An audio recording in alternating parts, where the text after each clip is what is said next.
Welcome to Riding Mountain National Park. I'm thinking that tomorrow morning we'll get an early start, 6 a.m. I'll build a campfire down here. Car's parked up there. Didn't bring my tent with me this time. Unfortunately, it's still back in the U.S.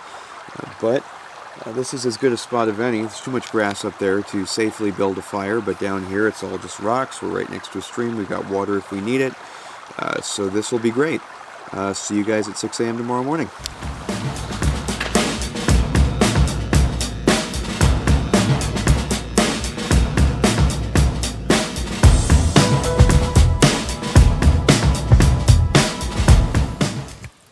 Well, I overslept. I'm out of water. I realize that I've lost my filter straw. I don't have any pots and pans with me, also meaning that I can't cook breakfast in the way that I wanted to. And on top of all of that, I'm almost out of mosquito spray. And it rained last night, so the mosquitoes are going to be bad. Today's going to be interesting. First thing that we have to do is go get more water.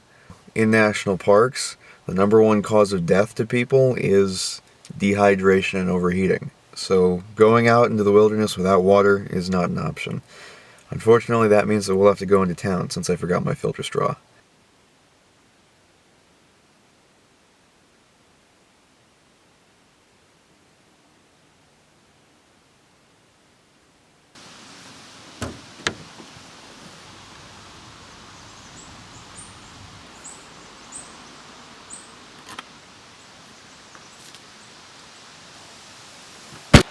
That bank would have been a really nice and safe place to have a fire, but unfortunately, without any pots or pans or water, there's really just not much use to make one anymore. You shouldn't make a fire if it's unnecessary. That's just unfire safe. No matter how safe it is down there to have a fire. Disappointing, but you know, we're still gonna have a good day.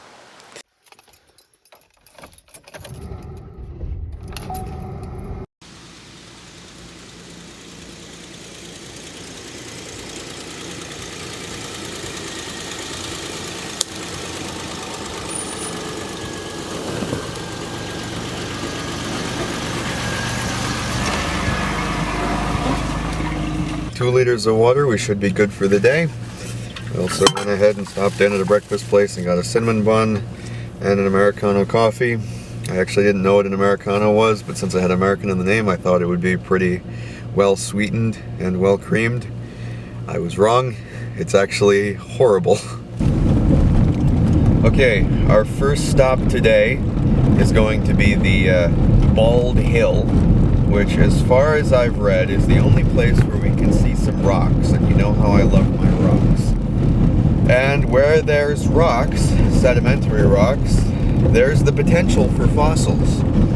And I'm hoping that we do find some. We are in the Cretaceous rocks here is where we'd be, so we'd be, I want to say roughly 90 million years ago here. So we'd be looking at the Western Interior Seaway, meaning that there's the potential for fish, shells, but most excitingly, mosasaurs. I wouldn't get our hopes up, but we're going to poke around and see what we can find. Obviously, we cannot excavate here, so I will not be bringing my rock hammer. The reason for that is that in Canada, if you're not familiar, it is illegal to excavate fossils anywhere unless if you have a permit to do so. I have not applied for a permit to do so here in Manitoba yet. I will likely need one eventually to dig up the mosasaurs for my master's degree. But as for right now, it's enough for us to poke around. We'll see what we can find in the float, and if we find anything interesting in the float, what we'll do is we'll take the coordinates of where we found it, and then we will bring it to the nearest repository, or to the park rangers rather in this case. I don't think that fossils have ever been found in this park. As far as I'm aware, I went to the visitor center yesterday to look at their little museum to figure out what there was around here, and fossils was not something that they talked about. That being said, this part of Manitoba is known for its Western Interior Seaway fossils, and so we'll see we'll see what we can scrounge up.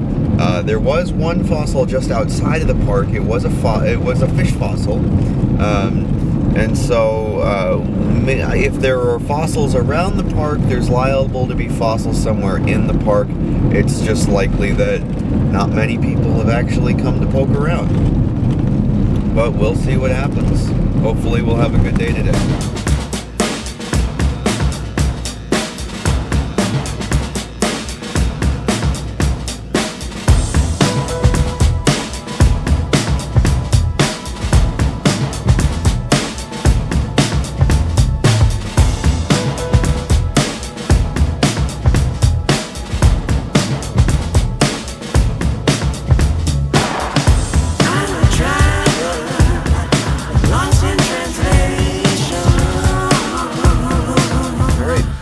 Trailhead, just about ready to go. There's somebody else here, which never makes me very happy because I never know which tourists are the respectful kind and which are the disrespectful kind, and that being to nature, not necessarily to me. They are in a big pickup truck, which is not usually a good sign, but I don't want to stereotype too harshly. I'm bringing something to read. Dinosaurs, Tracks and Trackways, published in 1986. Started it last night. It's quite interesting to me. My bird ID field guide, my satchel full of field tools. I'm not going to excavate, like I said, but if we want to collect float and then bring it back to the park wardens here, that might come in handy. I'm going to bring a scale as well to measure any little frogs that we find if we want to. So yeah, I think that this should be a pretty good hike.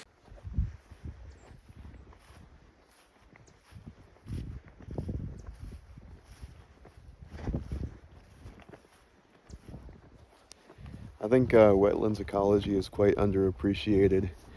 I love seeing a good wetland every once in a while. They're very biodiverse areas. Some of the most biodiverse areas that you'll find in this part of the continent. But I think a lot of people go for the mountains and the forests, but wetlands I think are actually pretty far up there for me. I do love a good wetland. Because of my broken rib, all of this weight on my back is actually quite painful. It usually is not, but nothing's gonna stop me from exploring.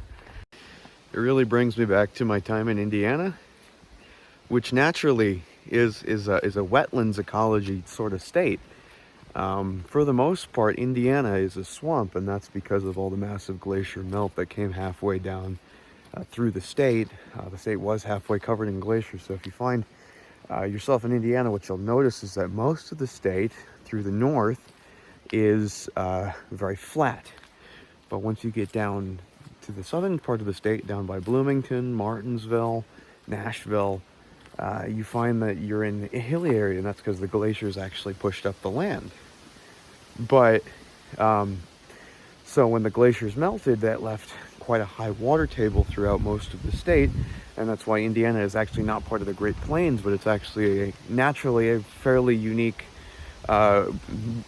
temperate wetlands ecology. And I don't mean that those ecologies aren't found anywhere else. I mean that the sheer quantity of the wetlands ecology is fairly unique in that part of the country. Unfortunately, a few years ago, a state senator in Indiana by the name of Scott Baldwin proposed a bill to remove protections on the wetlands, the last of the protections on the wetlands. And well, since then they've been just plowing through them. Yeah, it really did upset me because Indiana has so little nature left in it. It's been decimated so much by cities, urbanization, and quite frankly, worst of all, croplands. But this guy, Scott Baldwin, he really upsets me because he's the kind of guy who calls himself an outdoorsman. But I'm sorry. If you don't care to protect the outdoors, what little there is left, you are not an outdoorsman. And how dare you call yourself one?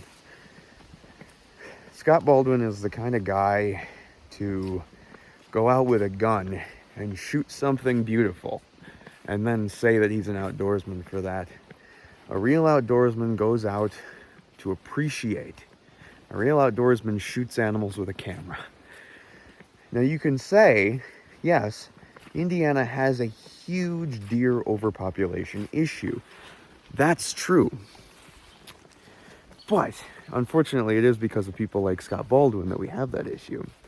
So we've got this concept here that that people who want to go out and kill are needed to protect these populations from themselves, from overpopulation.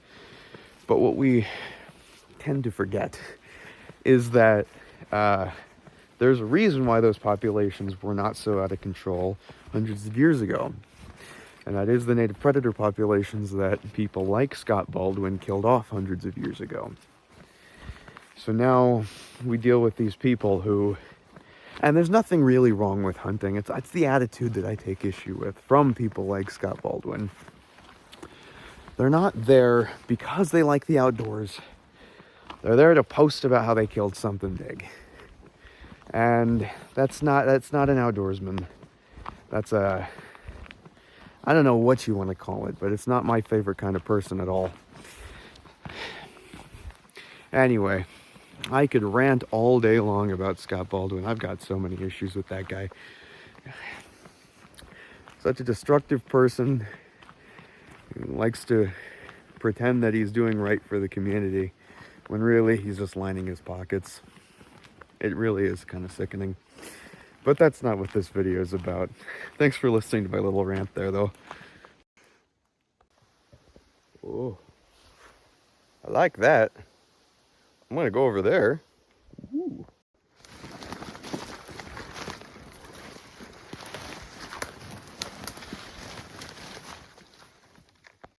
I take back what I said earlier. I actually just ran into those people with the pickup truck and they were actually quite friendly. Just goes to show you shouldn't make assumptions about people. Don't judge a book by its trucker, motherfucker.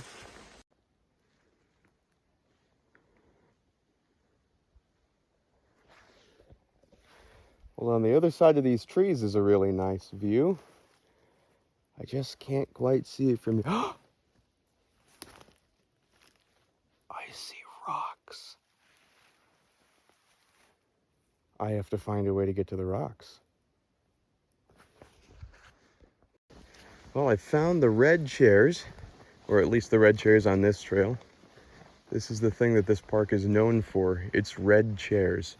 Every time you find a red chair, you also find a really nice view.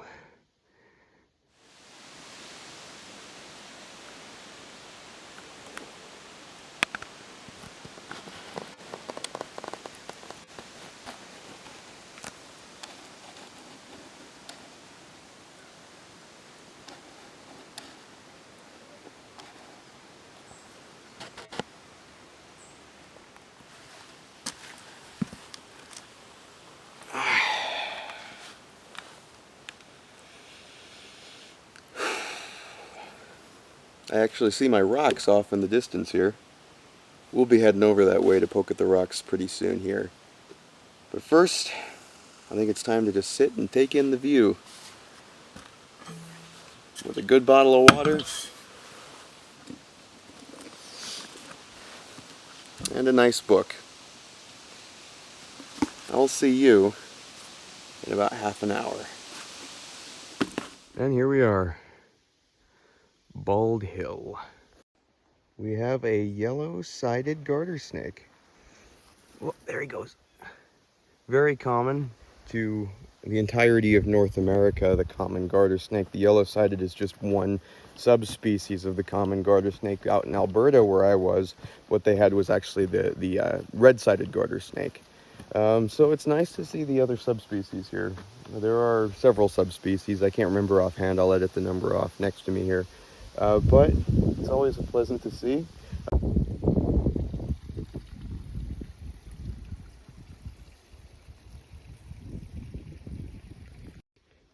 I don't even know what kind of bug this guy is. I'm gonna have to look it up though. He's a cutie.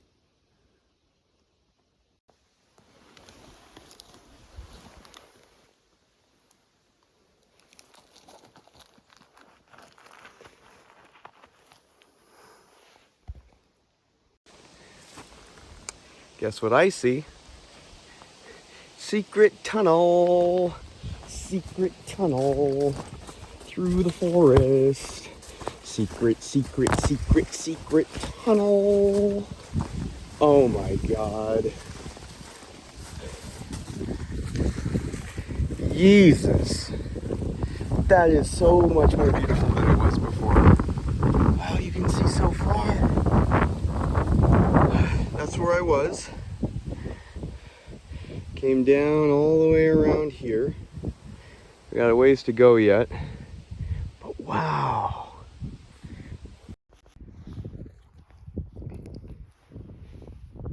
Well, guys, I found the rocks.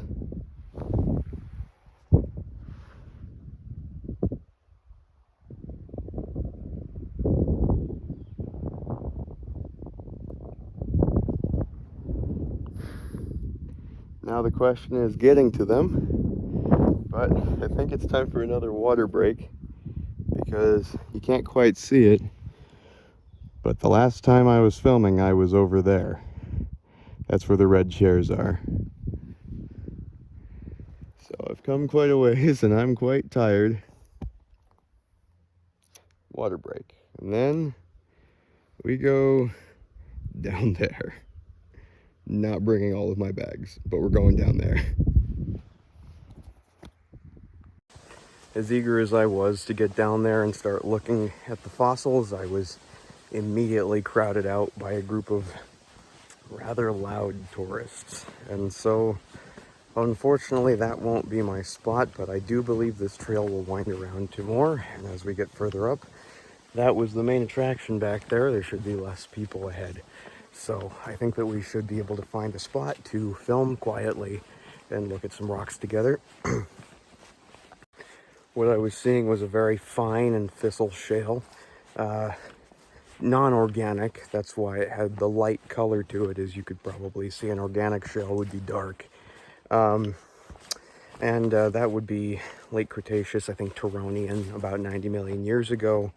So we would have been sort of in the middle of the Western Interior Seaway. So the potential fossils I would expect to find, like I said, fish, mosasaurs, turtles, plesiosaurs, other shallow marine sort of organisms. The Western Interior Seaway was not incredibly deep. I think at its deepest, the estimates are somewhere around 500 meters, which sounds pretty deep, but as far as marine environments go, that is not very deep at all. Uh-oh. A mystery for my naturalists. There's a big boulder of granite right here. It looks gray, it's actually quite red. There's quite a lot of potassium feldspar that I can see in person. It's not really showing up well on video. A lot of the gray there is lichen. But why? Why is there a big boulder of an intrusive volcanic rock where there is no volcanism going on? In the middle of Manitoba, Canada, where we don't have volcanism, why? Why is there a big boulder of granite? I will tell you exactly why at the end of this video, but in the meantime, make sure to comment below and let me know what you think, and we'll see how many of you get it right.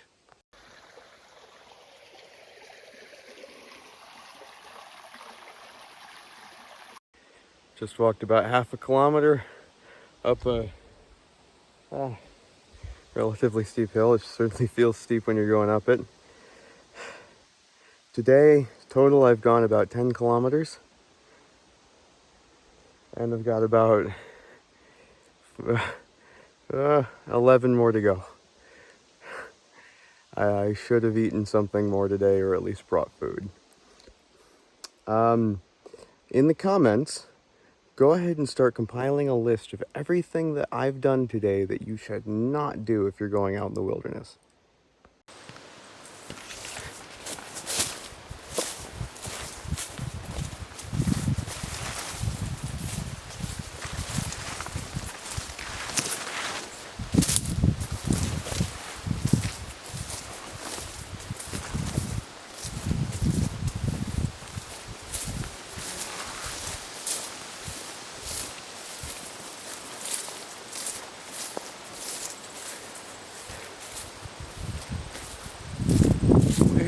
is this little side trail taking me?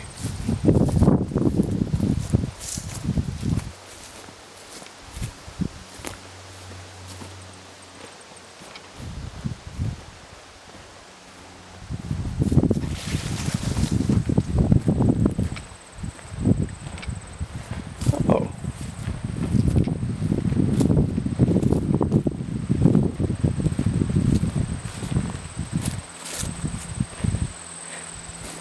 I do believe I found a cheater's little shortcut. But we don't go for shortcuts around here. We're here for an adventure, don't care how tired I am.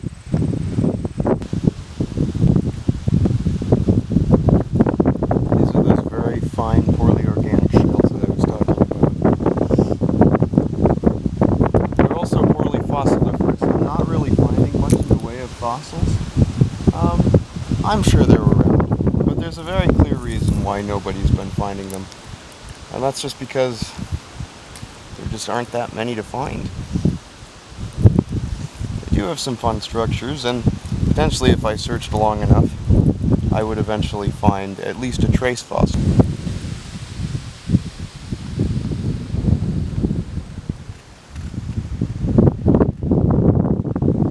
Okay, so here's the point where my phone died and my camera ran out of memory, so unfortunately that means that this was the end of that hike.